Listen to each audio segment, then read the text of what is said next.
Assalamualaikum warahmatullahi wabarakatuh. Guys, alhamdulillah ada kabar gembira buat kalian semuanya yang pengen berangkat umroh. Bareng Babe Aldo bisa, dan kita udah difasilitasi oleh travel umroh yang udah berpengalaman. Kita bisa nyiapin paket-paket dari mulai paket yang ekonomis sampai paket yang VVIP. Segera hubungi nomor yang tertera di bawah ini.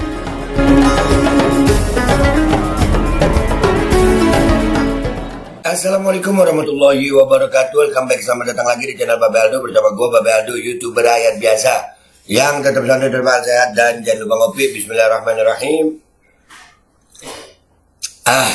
Alhamdulillahirabbil alamin, wassalatu wassalamu ala sayyidil mursalin sayyidina Muhammadin wa ala alihi washabihi ajmain. Rabbi shrah li sadri wa yassir li amri wa hlul 'uqdatam min lisani yafqahu qawli bi nabi wa alihi. Salam revolusi akhlak, semangat revolusi akhlak. Semoga akhlak kita jadi lebih baik hari ini dibanding kemarin. Panjang umur perjuangan, merdeka, Allahu Akbar. Salam sejahtera bagi seluruh rakyat Indonesia dimanapun kalian berada. Semoga kalian semuanya dalam keadaan sehat walafiat, tidak kurang suatu apapun. Dan mudah-mudahan kalau ada yang sakit dari kalian, itu menjadi sakit penghapus dosa, penambah pahala. Sakit yang insya Allah segera disehatkan oleh Allah SWT dalam sehat yang manfaat. Amin ya rabbal alamin. Oke guys, konten kita kali ini tentang pernyataan dari Bapak Gatot Nurmantio yang lumayan menyeramkan ini guys. Kita dengarkan sama-sama. Bismillahirrahmanirrahim. Presiden ke-8 kita ini menerima warisan. Menerima warisan. Warisannya adalah luar biasa. Selama kurang lebih 10 tahun. Ya. Menambah hutang 15.000 kurang lebih. Wah. Warisan kedua dijual sumber daya alam ke Tiongkok yang tidak meningkatkan APBN. Bahkan sumber dayanya hilang. Nah. Kemudian warisannya APBN 90%. Itu dari pajak. Jadi ternyata untuk hidup bernegara di negeri ini hanya bertompang atau rakyat yang menanggung. Ini sangat luar biasa. Kemudian infrastruktur, banyak proyek yang mangkrak, bandara, bahkan waduk-waduk juga banyak yang mangkrak. Ini mengakibatkan kesenjangan sosial yang sangat luar biasa. Ini adalah warning bagi kita semuanya. Kemudian menonjol lagi ini, bahwa pada tahun 2017 judi online itu hanya sekitar 2 triliun. Tetapi 2023 sudah lebih dari 350 triliun. Buset. Itu yang main judi itu masyarakat bawah, bukan masyarakat menengah. Mereka sudah kekurangan, tidak ada kerjaan, nganggur, bakar uang. Allah. Banyak mungkin Bapak Ibu sekalian yang dimintain oleh orang dekatnya atau pembantu, kemudian minta bantuan, kemudian ada di tempat saya yang bekerja, akhirnya dia cerai karena mengumpulkan duit untuk beli Grab, ternyata suaminya pulang, Grabnya udah jual hanya untuk judi online. Nah, banyak. Jadi kan tanda-tanda bahwa kemiskinan kemudian pengangguran. Banyak yang seperti itu. Selama 10 tahun itu 7 presiden kalau dijumlahkan, itu korupsinya di zamannya Pak Jokowi jadi presiden itu 100% lebih. Buset, iya. Gabungin 7 presiden. Dan yang terjadikan lagi, banyak pendiaman oleh pejabat pemerintah tertinggi ini terhadap korupsi-korupsi bawahannya. Yang tanda kutip bahan untuk penyanderaan. Sama-sama kita udah tahu itu. Kemudian yang lebih menyedihkan lagi bahwa beras di negeri kita ini harganya 20% lebih tinggi dari harga internasional.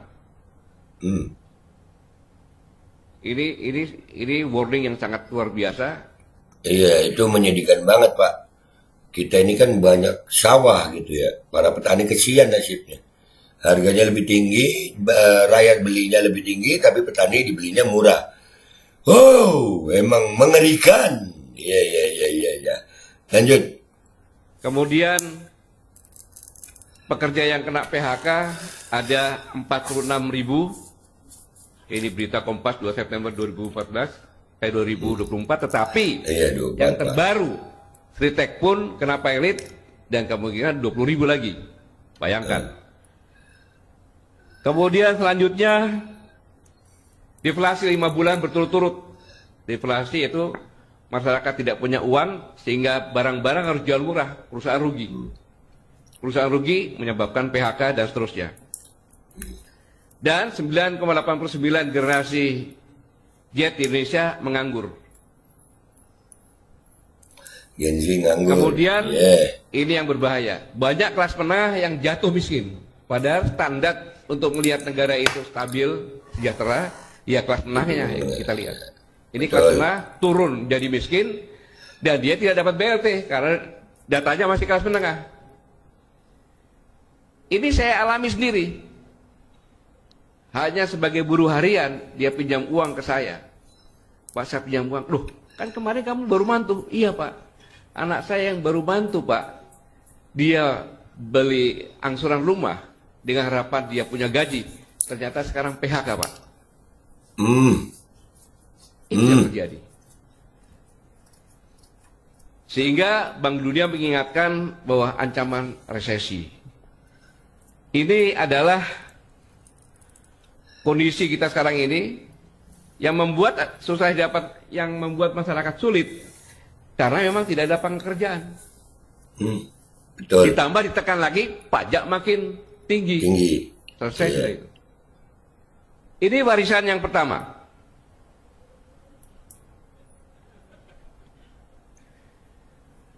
Sekarang Bapak Ibu sekalian, kalau Banyak Bapak Ibu warisannya sekalian menjabat di suatu instansi, baru-baru menjabat, kemudian Bapak berdiri dengan wakil Bapak yang baru juga, Bapak bicara terus memberikan kesempatan, ini wakil saya akan memperkenalkan diri.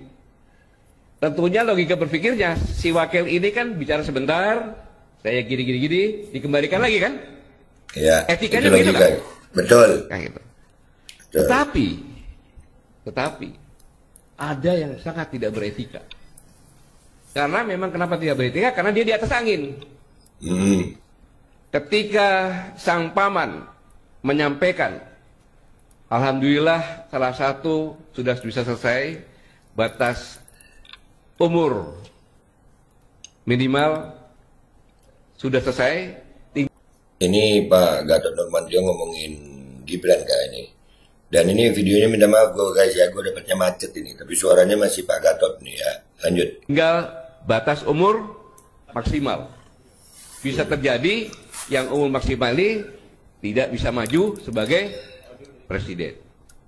Ingatkan itu kan? Itu berarti sang paman mengancam. Sehingga besoknya, pada saat itu Pak Prabowo mendeklarasikan di rumahnya tanpa dihadiri oleh wakil. Karena harus menunjukkan bahwa hei paman, ponakanmu akan jadi wakil saya. Itu saya waktu itu di buka dengan Bang Rafli, saya sampaikan kalau saya jadi Prabowo itu pun akan saya lakukan untuk keselamatan saya. Kalau enggak, nggak jadi. Betul.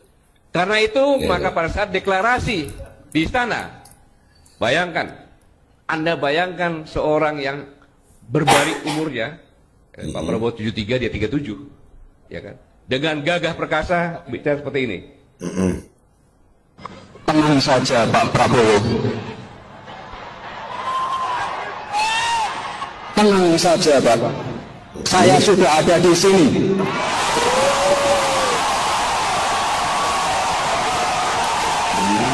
Itu ucapan Gibran yang Kan sangat-sangat legend itu. Sangat-sangat tidak beretika. Serem ini Gatot nih, bongkar semuanya nih. Maka timbul pertanyaan, mengapa kok terjadi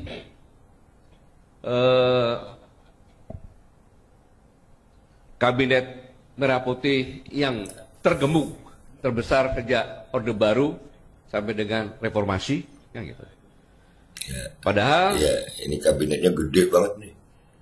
David mengatakan dalam The Cabinet A Cooperative Perspective bahwa kabinet yang hegemoni, yang besar, itu hanya bisa berlangsung dalam kondisi yang baik-baik saja. Sedangkan Presiden pada saat pidatonya menandakan bahwa kondisi kita tidak baik-baik saja dengan barisan tadi. Ya. Ibaratnya pelangi. Pelangi itu bisa terlihat dengan jelas, enak dilihat kalau tidak ada angin, udaranya sejuk, embun pagi atau sore. Tapi begitu ada angin, pelangi itu akan hilang. Dan ini pasti disadari. Iyalah, Prabowo Jenderal. Pasti disadari. Prabowo Jenderal. Kabinet hegemoni ini sangat berbahaya dalam kondisi yang tidak baik-baik saja.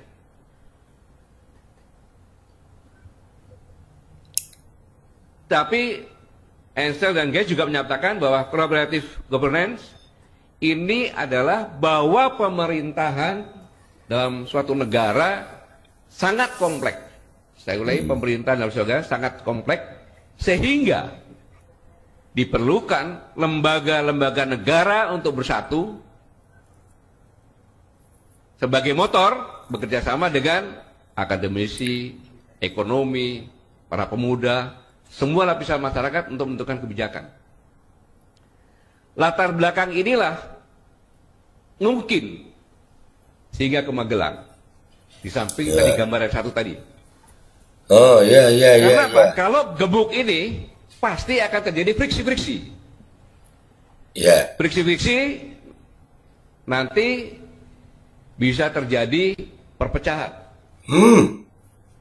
Nyambung. Dan friksi itu udah mulai terlihat.